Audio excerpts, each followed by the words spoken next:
But I just wanted to pick up on a couple of issues as we move along. Firstly, I want to thank very much our sponsors for this session today. That's Fraser Property Group and Sekasui House. And of course, the image you can see up here is very much their work.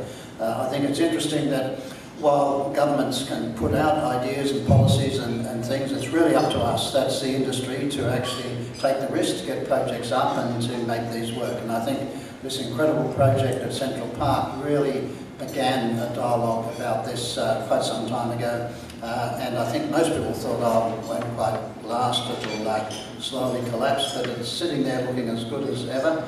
I've noticed it's now got some pink flowers sort of wrapping down part of the building. It changes and evolves as time moves on. So thanks very much to Fraser's and to Sekasui for sponsoring this session and for the incredible work that they've done. So I just also want to, as well as thanking our sponsors, just sort of highlight some interesting projects that are adding to this area that we're now moving into. This only came out a few days ago. This is by the Crown Group, another important one of our members, a project in Waterloo. And again, you can see incredible interest in connecting greenery back into the urban environment. Kengo Kuma, the Japanese architect, is through a competition, the architect for that particular project.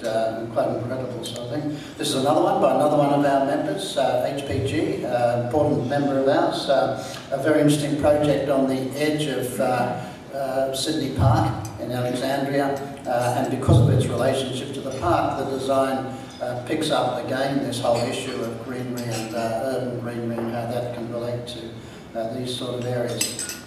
We put out one of our publications some time ago about learning from Asian cities, and we looked at Singapore has an incredible process and approach to incentivising people to put up more greenery on all their buildings.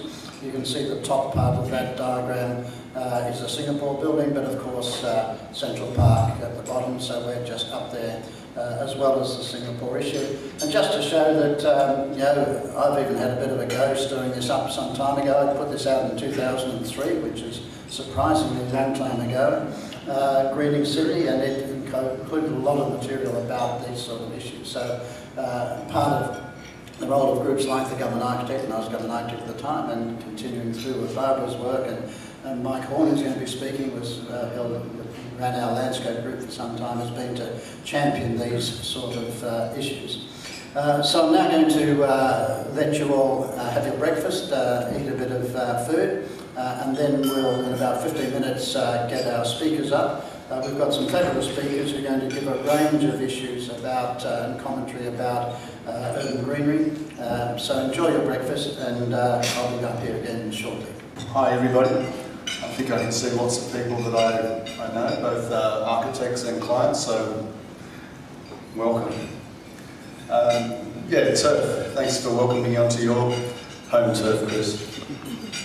Yeah, picking up a lot of awards, ironically for Sydney projects, winning lots of awards overseas, which is great to see people turning we as Aussies turning the tide.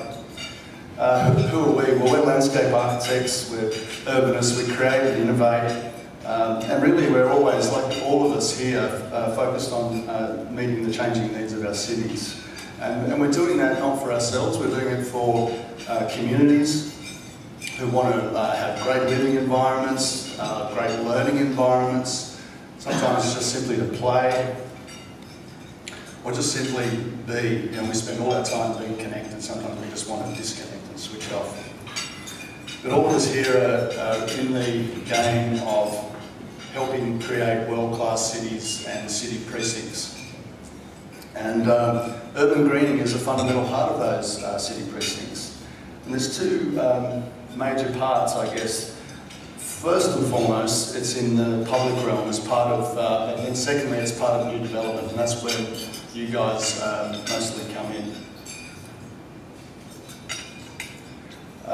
Urban greening is not new. It's been around for a long time. You know, go to any major city, and what do you remember about those cities is the incredible public realm.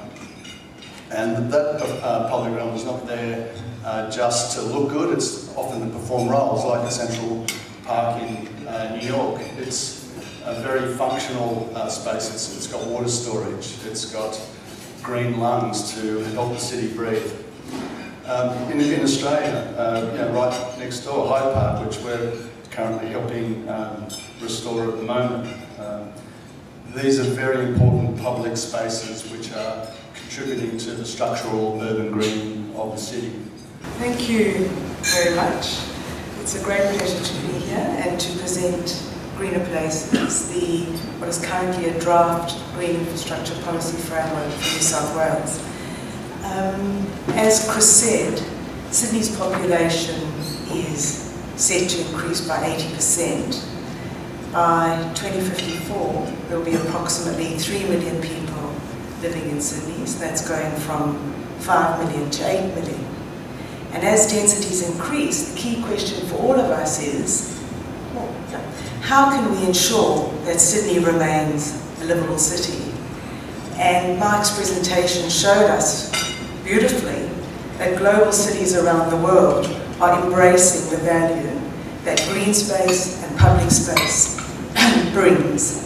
So investment in parks and recreation and street trees will play a vital role in Sydney's ability to attract businesses, create jobs, and develop a strong workforce. And Greener Places, as I said, is about establishing this green infrastructure policy framework for New South Wales. Up until now, there has not been a green infrastructure policy framework, so this is the first of its kind. And the goal really is to create a healthier, more livable and resilient urban environment by ensuring that green infrastructure is integrated, multifunctional and connected. And establishing this green infrastructure policy framework is a big opportunity to bring key state government agencies together, local government and industry to identify opportunities that can be collectively harnessed through policy alignment, information sharing and partnerships. So it's a great pleasure to be talking to the Urban Taskforce members today. I'm going to be talking about our involvement on One Central Park and then also about innovation in the field of living infrastructure. We use the word living infrastructure rather than green infrastructure because the plants are obviously living and we think it separates it just a little bit from other green initiatives that are happening on projects around the world. So we were very fortunate to be involved in One Central Park. Our involvement on the project was installing Patrick Long's green wall system. This is my favourite photo from the project. It's a very good juxtaposition of what is a very green and beautiful building up against what is quite a brutalist building with UTS across the road. As I said, our involvement was installing the green wall panels, as you can see on the bottom right-hand corner there. The rest of the planter boxes were done by another contractor, but we've now had the fortunate responsibility of maintaining One Central Park for the last 3.5 years. It has been a huge learning curve for us. Nothing like this had ever been done anywhere in the world. For us as a small company taking on this project, we kind of bit off more than we can chew. I can say that now that we've delivered the project, but it certainly was a big, ambitious project for us, and as I said, we've learned a huge amount from it. I'm just going to run some of the details. This is Patrick Long's green wall system. It was quite simplistic. We got 5 pages of A4 paper showing us how we needed to install what would be the world's biggest green wall. It still is the world's highest green wall, but obviously it's presented some huge challenges for us. It's made up of aluminium panels, PVC sheet, and then Patrick Long's proprietary felt system, which wicks the water. The plants grow in that felt system. They get access to water and nutrients, and also the air, because it's a very shallow system.